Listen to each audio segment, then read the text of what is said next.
الحمدللہ رب العالمین والصلاة والسلام علی رسولہ الکریم وعلی آلہ واصحابہ اجمعین اما بعد فاعوذ باللہ من الشیطان الرجیم بسم اللہ الرحمن الرحیم رب اشرح لی صدری ویسر لی امری واحلل عقدۃ من لسانی یفقہوا قولی۔ رمضان المبارک کا جو مہینہ ہے اس کو ہم کس طریقے سے گزاریں، کیا کیا اعمال کرنے چاہیے، کن چیزوں سے بچنا ہے، اگر اس کے بارے میں ہم تھوڑا سا ایک تذکرہ کر لیں تو اس سے ہم سب کو فائدہ ہوگا۔ بہت سی ایسی چیزیں ہوتی ہیں جو ہمارے ذہن میں تو ہوتی ہیں، لیکن کئی دفعہ ہوتا ہے کہ ہم مصروف ہو جاتے ہیں یا بہت عرصہ گزر جاتا ہے، اس بارے میں بات کہی نہیں ہوتی، سنی نہیں ہوتی، تو وہ ہم بھول جاتے ہیں۔ تو یاد کرانے سے کیا ہے، فائدہ حاصل ہوتا ہے۔ رمضان کا مہینہ جو اللہ سبحانہ تعالیٰ نے دیا ہے، اس میں سب سے اہم چیز کیا ہے کہ اس کے مقصد کو یاد رکھنا، کہ اس کا مقصد کیا ہے، وہ آبجیکٹیو کیا ہے جو کہ ہم نے اس مہینے میں اچیو کرنا ہے۔ اور وہ مقصد اللہ تعالیٰ نے قرآن میں بتایا، لعلکم تتقون۔ رمضان کے مہینے رمضان کے روزے تم پہ اس لیے فرض کیے گئے تاکہ تم تقوی حاصل کرو۔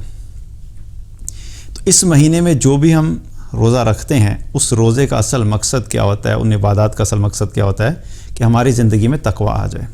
اور تقوی کا مطلب کیا ہے کہ ہماری زندگی میں اللہ کی فرما برداری آ جائے، وہ تمام فرائض جو اللہ تعالیٰ نے ہم پہ فرض کیے ہیں عبادات کی شکل میں یا معاملات کی شکل میں، وہ تمام چیزیں ہم کرنے والے ہوں، اور جو گناہ ہیں، جو اللہ کی نافرمانی کے کام ہیں، وہ ہماری زندگی سے نکل جائیں۔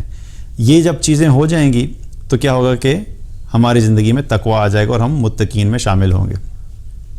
اگر یہ آبجیکٹیو سامنے نہیں ہے تو پھر رمضان کا جو مقصد ہے وہ پورا نہیں ہوا۔ اگر ہماری زندگی میں تقوی نہیں آ رہا تو پھر جو رمضان کا مقصد ہے وہ مقصد پورا نہیں ہوگا۔ تو مقصد کیا ہے؟ تقوی حاصل کرنا۔ اور اگر یہ تقوی حاصل نہیں ہوا تو ہوگا کیا کہ صبح سے لے کے شام تک بھوکے بھی رہیں گے، پیاسے بھی رہیں گے، کمزوری بھی ہوگی، لیکن جو مقصد ہے وہ حاصل نہیں ہوگا۔ تو ایسے ہی ہے کہ یہ وقت تو نکل جائے گا لیکن اس کا جو اصل بینیفٹ تھا وہ ہم نے لوز کر دیا۔ تو یہ چیز ذہن میں بار بار رکھنی ہے کہ ہم اپنا ایک انالیسس کرتے رہیں روزانہ کی بنیاد کے اوپر کہ کیا آج کا دن جو میں نے گزارا ہے، اس دن کے گزارنے کی وجہ سے میں اللہ کے قریب ہوا ہوں کہ نہیں ہوا ہوں، میرے دل میں اللہ کی خشیت آئی ہے کہ نہیں، میرے دل میں تقوی آیا ہے کہ نہیں، میرے دل میں آخرت کی فکر پیدا ہوئی ہے کہ نہیں، میری زندگی سے جو گناہ تھے وہ نکلے ہیں کہ نہیں، جو نیک کام میں نہیں کر پا رہا تھا میں نے کوئی کرنا شروع کیے ہیں کہ نہیں۔ تو یہ جائزہ ہم نے روزانہ لینا ہے تاکہ ہمیں پتہ لگتا رہے کہ ہم کہاں سٹینڈ کر رہے ہیں اور ہم اس مقصد کی طرف بڑھ بھی رہے ہیں کہ نہیں بڑھ رہے، جس کی وجہ سے اللہ تعالیٰ نے ہمیں یہ مہینہ دیا ہے۔ تو مقصد کو ذہن میں رکھنا، لعلکم تتقون، تاکہ ہم تقوی والے بن جائیں اور تقوی حاصل کریں۔ اور تقوی حاصل کرنے کے لیے ضروری کیا ہے؟ ایک طرف عبادات ہیں، ان کا کرنا بہت ضروری ہے، ان کی وجہ سے انسان کی زندگی میں تقوی آتا ہے۔ اگر کوئی شخص یہ کہے کہ میں عبادات نہیں کروں گا لیکن میں متقی ہوں، تو آپ سمجھ لیں کہ وہ اپنے آپ کو دھوکہ دے رہا ہے کہ اللہ نے جو چیزیں فرض کی ہیں ان فرض عبادات کے نہ کرنے کی وجہ سے یا ان فرض عبادات کو چھوڑنے کی وجہ سے کوئی بھی شخص جو ہے وہ تقوی کی طرف نہیں آ سکتا، تو وہ متقی نہیں بن سکتا جب تک کہ اس کی زندگی میں وہ تمام فرائض نہ ہو جن کو اللہ تعالیٰ نے فرض کیا ہے۔ اور اب رمضان کے مہینے میں جو سب سے اہم چیزیں کرنے والی وہ کیا ہے؟ وہ ہے سب سے پہلی چیز کیا ہے کہ روزہ رکھنا ہے، کیونکہ اصل اس مہینے کی خصوصیت کیا ہے؟ روزہ۔ اور روزے جو ہیں اللہ تعالیٰ نے قرآن میں کیا بیان فرمایا کہ تم پہ فرض کیے گئے ہیں۔ اور یہ جو رمضان کا روزہ ہے اس کا جو اجر ہے، اس کی جو فضیلت ہے، اگر ہم ساری زندگی غیر رمضان کے روزے رکھیں تو ہم اس اجر اور اس فضیلت کو نہیں پہنچ سکتے۔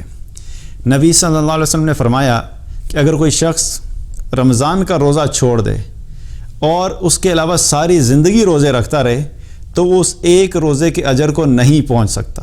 یعنی ساری زندگی ہم روزے رکھیں، نفلی روزے، لیکن جو ہم نے رمضان کا ایک روزہ چھوڑا ہے، اس کا جو اجر تھا، اس کا جو ریوارڈ تھا، وہ جو ہمیں ملنا ہے اس کا کمپیریزن نہیں ہو سکتا اور اس کو ہم کمپنسیٹ نہیں کر سکتے، اس کو ہم حاصل نہیں کر سکتے چاہے ہم ساری زندگی کے روزے رکھتے رہیں۔ تو رمضان کا روزہ کیا ہے؟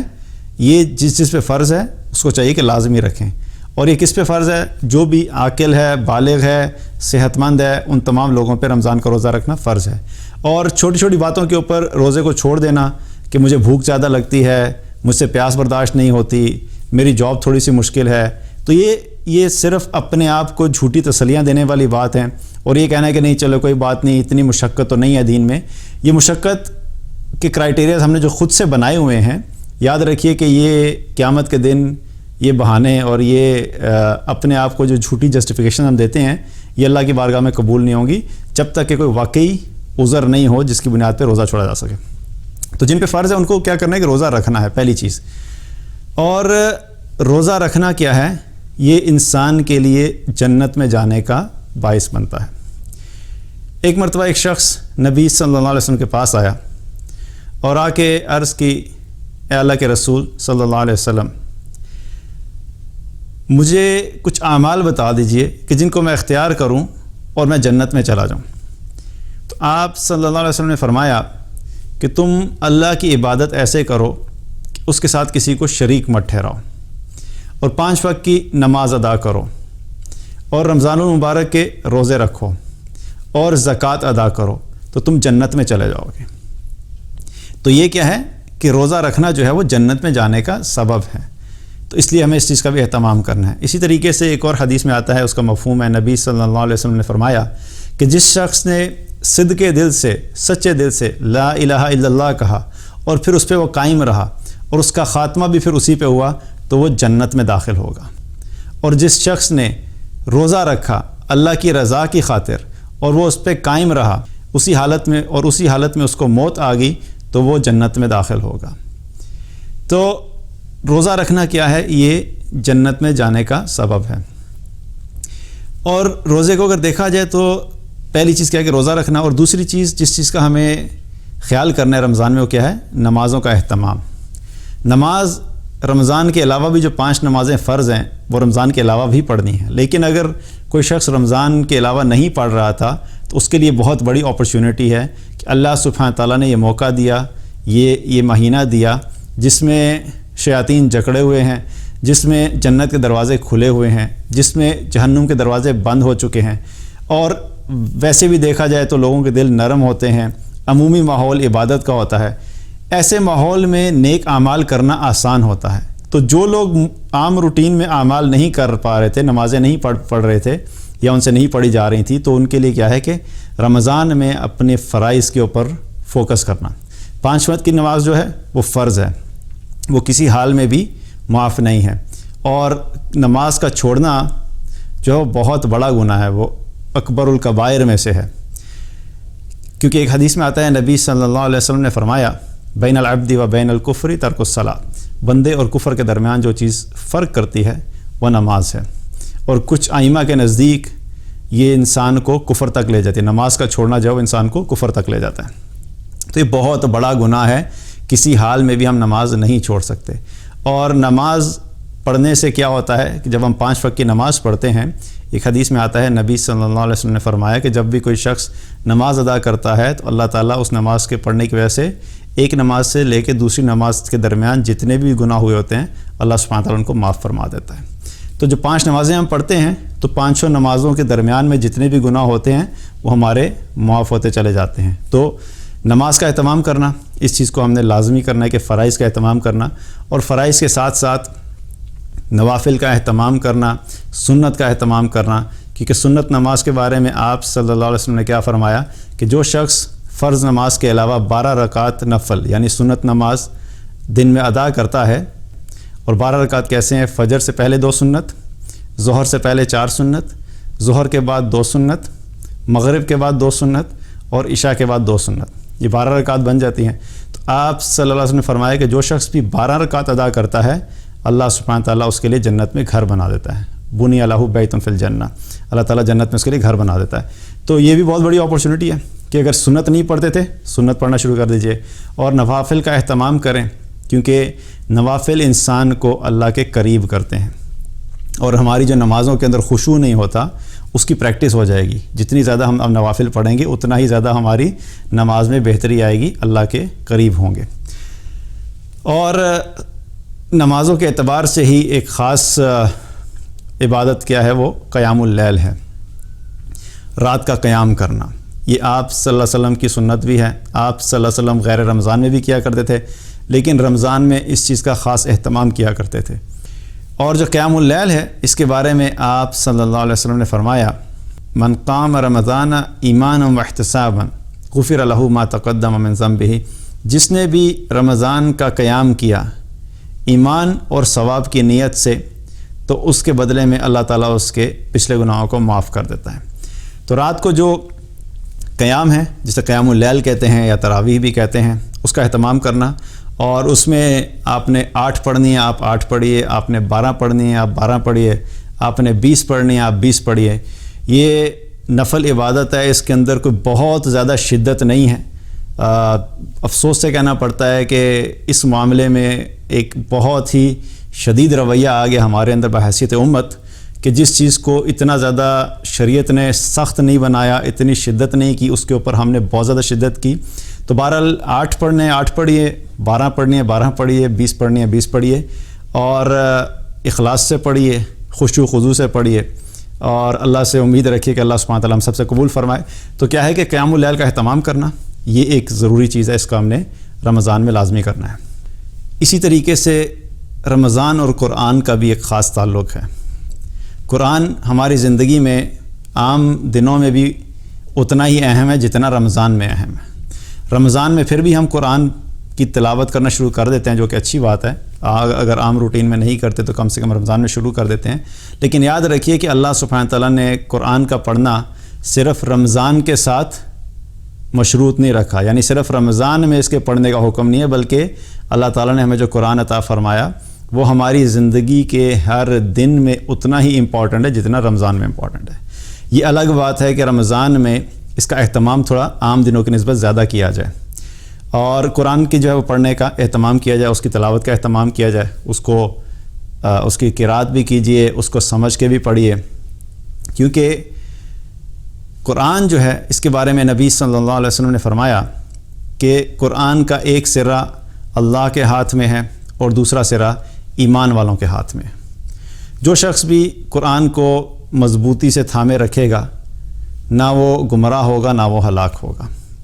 اسی طریقے سے ایک اور حدیث میں آتا ہے، نبی صلی اللہ علیہ وسلم نے فرمایا کہ یہ قرآن قیامت والے دن یا تمہارے حق میں گواہی دے گا یا تمہارے خلاف گواہی دے گا، اور جس شخص نے بھی قرآن کو اپنا رہبر بنایا ہوگا، یعنی قرآن کے مطابق اپنی زندگی گزاری ہوگی، اس کو اہمیت دی ہوگی، اس کو امپورٹنس دی ہوگی، اس کے حقوق کو ادا کیا ہوگا، تو جس نے بھی اس کو اپنا رہبر بنایا ہوگا یہ اسے جنت تک لے کر جائے گا، اور جس شخص نے اس کو پس پشت ڈالا ہوگا، یعنی قرآن کو اگنور کیا، قرآن کو پڑھا ہی نہیں، قرآن کو سمجھا ہی نہیں، قرآن کو امپورٹنس ہی نہیں دی، تو جس نے اس کو پس پشت ڈالا یہ اس کو جہنم میں لے کے جائے گا۔ تو یاد رکھیے کہ قیامت کے دن یہ قرآن بھی ہمارے یا حق میں گواہی دے گا یا ہمارے خلاف گواہی دے گا۔ اس لیے اس قرآن کے ساتھ ہمارا تعلق مضبوط ہو، صرف تلاوت کی حد تک نہیں، قرات کی حد تک نہیں، بلکہ اس کو سمجھ کر پڑھنا اور اس کے اوپر عمل کرنا یہ بہت امپورٹنٹ ہے۔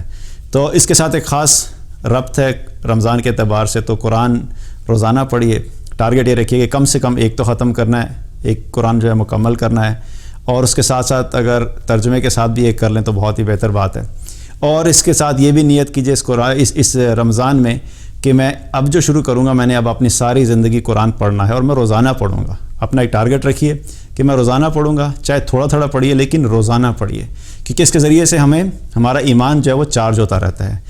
جس طریقے سے ہمارے موبائل کو روزانہ چارجنگ کی ضرورت پڑتی ہے، چاہے موبائل جتنا مرضی اچھا ہو، جتنا مرضی ایکسپینسو ہو، لیکن اس کو چارجنگ کی ضرورت روزانہ پڑتی ہے۔ اسی طریقے سے ہم چاہے جتنے مرضی اچھے انسان ہوں، ہمارے ایمان کو چارج ہونے کی ضرورت جو ہے وہ روزانہ ہوتی ہے، اور ہمارے ایمان کو چارج کرنے کے لیے نماز جہاں پہ ایک چیز ضروری ہے، وہ اسی طریقے سے قرآن بہت امپورٹنٹ ہے۔ اس کے ذریعے سے ہمارا ایمان جو روزانہ جو وہ تازہ ہوتا ہے اور ہمارے ایمان کی چارجنگ بھی ہوتی ہے۔ تو اس کا کیا کرنا ہے کہ رمضان میں خاص طور پہ اہتمام کرنا قرآن کا، اور قرآن سے خاص تعلق قائم کرنا۔ اسی طریقے سے ذکر اور دعا کا اہتمام کرنا۔ ذکر کے بارے میں آپ صلی اللہ علیہ وسلم نے فرمایا کہ ذکر کرنے والا اور نہ کرنے والے کی مثال ایسے ہی ہے کہ جیسے زندہ کی اور مردہ کی۔ یعنی جو شخص اللہ کو یاد کرتا ہے وہ ایسے ہی ہے کہ وہ ایک زندہ انسان ہے، اور جو اللہ کو یاد نہیں کرتا، اللہ کا ذکر نہیں کرتا، وہ چاہے دیکھنے میں ہمیں زندہ انسان نظر آ رہا ہو لیکن حقیقت میں وہ ایک چلتا پھرتا لاش ہے، وہ مردہ کی طرح ہے وہ، کیونکہ صرف جسم کا زندہ ہونا ایک مسلمان کے لیے وہ کافی نہیں ہے، بلکہ اندر سے ہمارے ایمان کا، ہمارے ضمیر کا، ہماری روح کا زندہ رہنا بھی یہ بہت ضروری ہے۔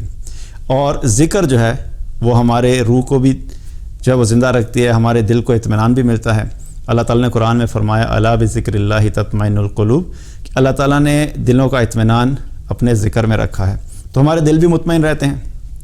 ذکر کرنے کی وجہ سے اللہ سبحانہ تعالیٰ کی رحمتیں آتی ہیں ذکر کرنے والوں پہ، اور جو شخص ذکر کرتا رہتا ہے اس سے شیاطین دور بھاگتے ہیں، یہ شیاطین کو دور رکھنے والی چیز ہے۔ اور جو بھی ذکر کرتا ہے اس کا اجر جو ہمیں آخرت میں نظر آئے گا۔ اور بہت سے ایسے اذکار ہیں جو کہ ہم کر سکتے ہیں، سبحان اللہ و بحمدہ، سبحان اللہ العظیم، یہ وہ ذکر ہے جس کے بارے میں نبی صلی اللہ علیہ وسلم نے فرمایا کہ 2 کلمات ایسے ہیں کہ جو زبان پہ بہت ہلکے ہیں، میزان پہ بہت بھاری ہوں گے، اور رحمان یعنی اللہ کو بہت محبوب ہیں۔ اور وہ 2 کلمات کون سے ہیں؟ سبحان اللہ و بحمدہ، سبحان اللہ العظیم۔ ان 2 کلمات کا ذکر زیادہ سے زیادہ کثرت سے کیجیے۔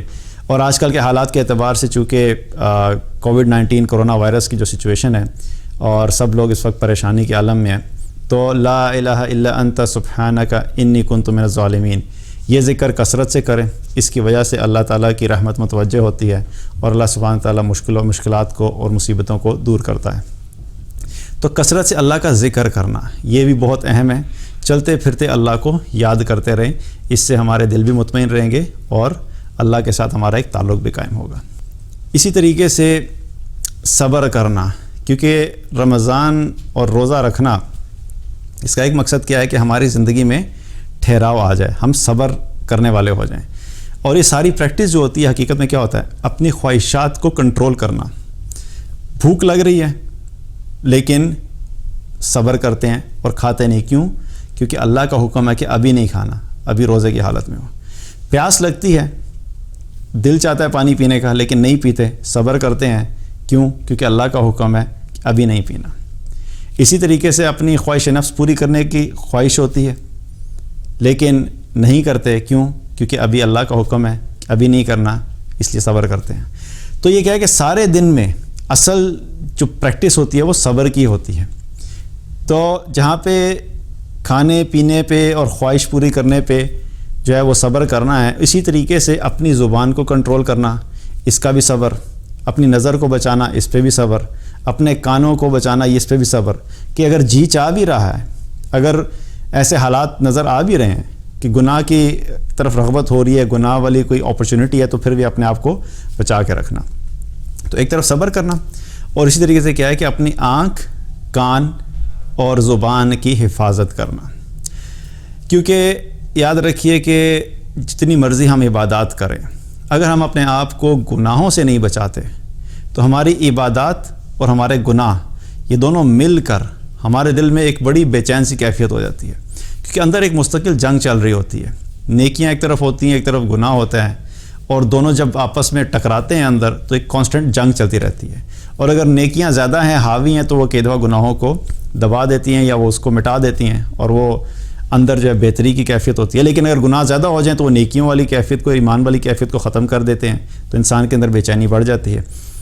اور جو گناہ نظر سے ہوتے ہیں وہ انسان کے دل کو بہت زیادہ بے چین کرتے ہیں۔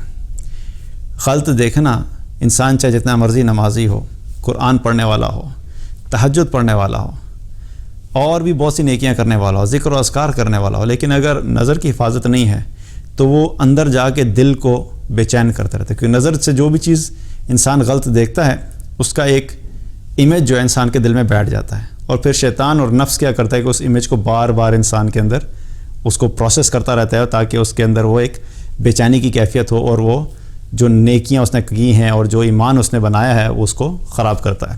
تو نظر کی حفاظت کرنا یہ بہت ضروری ہے۔ اسی طریقے سے کانوں کی حفاظت کرنا، کہ ہمارے کان جو ہیں وہ کوئی ایسی چیز نہ سنیں جو کہ حرام ہے، موسیقی سے اپنے آپ کو بچانا، لغو باتوں سے اپنے آپ کو بچانا، فحش باتیں سننے سے اپنے آپ کو بچانا، تو یہ سب چیزیں کیا ہے کہ کان کی حفاظت ہے۔ اسی طریقے سے زبان کی حفاظت، کہ زبان سے گالی نہ نکلے، زبان سے کسی کی غیبت نہ ہو، زبان سے جھوٹ نہ نکلے، زبان سے کسی کے لیے بدتمیزی یا بے ادبی والی بات نہ نکلے کہ جس سے کسی کا جو ہے وہ دل آزاری ہو اور اس کے دل اس کو برا لگے اور اس کی عزت جو ہے وہ مجروح ہو. تو ایسے الفاظ سے اپنے آپ کو بچانا، ایسی باتوں سے اپنے آپ کو بچانا. تو جب ہم اس چیز کی بھی پریکٹس کریں گے تو اس کے ذریعے سے بھی کیا ہوگا کہ ہمیں تقوی حاصل ہوگا. اور زبان جو ہے، زبان کا تعلق اخلاق کے ساتھ بہت گہرا ہے، کیونکہ بد اخلاقی جتنی بھی پھیلتی ہے اس کے پیچھے زبان جو ہے ایک بہت بڑی وجہ ہوتی ہے. ایک حدیث میں آتا ہے، نبی صلی اللہ علیہ وسلم نے فرمایا کہ قیامت والے دن میزان میں جو سب سے بھاری عمل رکھا جائے گا وہ ہوں گے انسان کے اچھے اخلاق، اور اللہ تعالیٰ بیہودہ گوئی کرنے والے کو پسند نہیں کرتا. تو کیا ہے کہ اپنی زبان کی حفاظت کرنا، کیونکہ قیامت والے دن ایسے لوگ جو بیہودہ گوئی کرنے والے ہیں وہ اللہ کی رحمت سے بہت دور ہوں گے. اور ایک اور روایت میں آتا ہے، آپ صلی اللہ علیہ وسلم نے فرمایا کہ جنت میں لے جانے والے جو اعمال ہیں یا جنت میں جو لوگ جائیں گے ان میں سب سے زیادہ کیا ہے، کون سے اعمال کی وجہ سے جائیں گے؟ ایک اللہ کے ڈر کی وجہ سے اور دوسرے اچھے اخلاق کی وجہ سے. یہ دو اعمال ہیں جو انسانوں کو کثرت سے جنت میں لے جانے کا سبب ہوں گے. تو اچھا اخلاق جو ہے اس کی پریکٹس کیا ہے کہ ہماری زبان جو ہے ہمارے کنٹرول میں رہے، تاکہ ہمارے اندر سے کوئی بد اخلاقی والا عمل نہیں ہو جس سے اللہ تعالیٰ ناراض ہو. اسی طریقے سے صدقے کا اہتمام کریں، کثرت سے صدقہ کریں، اور خاص طور پہ آج کے حالات میں چونکہ بہت سے لوگ ضرورت مند ہیں اور بہت سے لوگوں کی جابس چلی گئی ہیں، بہت سے لوگوں کے پاس روزگار نہیں ہے، اور ویسے بھی بہت سے ضرورت مند ہیں. تو زیادہ سے زیادہ کثرت سے اپنا مال اللہ کی راہ میں خرچ کریں، کیونکہ صدقے کے بارے میں آپ صلی اللہ علیہ وسلم نے فرمایا کہ صدقہ گناہوں کو ایسے ہی بجھا دیتا ہے کہ جیسے پانی آگ کو بجھا دیتا ہے. تو جتنے انسان کے گناہ ہوتے ہیں صدقے کی وجہ سے اللہ سبحانہ تعالیٰ ان گناہوں کو بھی معاف کرتا رہتا ہے، اور اللہ کے غضب کو بھی صدقہ جو ہے وہ ٹھنڈا کرتا ہے. تو کثرت سے صدقہ جو ہے وہ کریں، عام روٹین میں جو کرتے ہیں اس سے زیادہ کریں، زیادہ سے زیادہ اللہ کی راہ میں خرچ کریں. اور آخری چیز جس چیز کا اہتمام کرنا ہے وہ کیا ہے؟ کثرت سے توبہ کرنا. ہم میں سے ہر انسان گناہ کر لیتا ہے، گناہ ہو جاتے ہیں، نہ چاہتے ہوئے بھی ہو جاتے ہیں، لا علمی میں ہو جاتے ہیں. لیکن اللہ کی بڑی رحمت ہے، اللہ کا بڑا احسان ہے کہ اللہ تعالیٰ نے ہمارے لیے توبہ کے دروازے کو کھلا رکھا اور توبہ کو بہت آسان بنا دیا. اللہ تعالیٰ نے قرآن میں کیا فرمایا؟ الا من تاب وآمن وعمل عملا صالحا فاولئک یبدل اللہ سیئاتہم حسنات. سوائے اس کے کہ جو لوگ توبہ کریں، ایمان لے آئیں اور نیک اعمال کرنا شروع کر دیں، تو اللہ تعالیٰ فرماتا ہے کہ میں ان کے تمام گناہوں کو نیکیوں سے تبدیل کر دیتا ہوں. تو جو بھی گناہ ہوئے، چاہے کبیرہ گناہ ہے چاہے صغیرہ گناہ ہے، صغیرہ گناہ تو جیسے ہم نے بات کی بہت سے اعمال کے ساتھ مٹتے چلے جاتے ہیں، لیکن کبیرہ گناہوں کے لیے توبہ لازمی شرط ہے.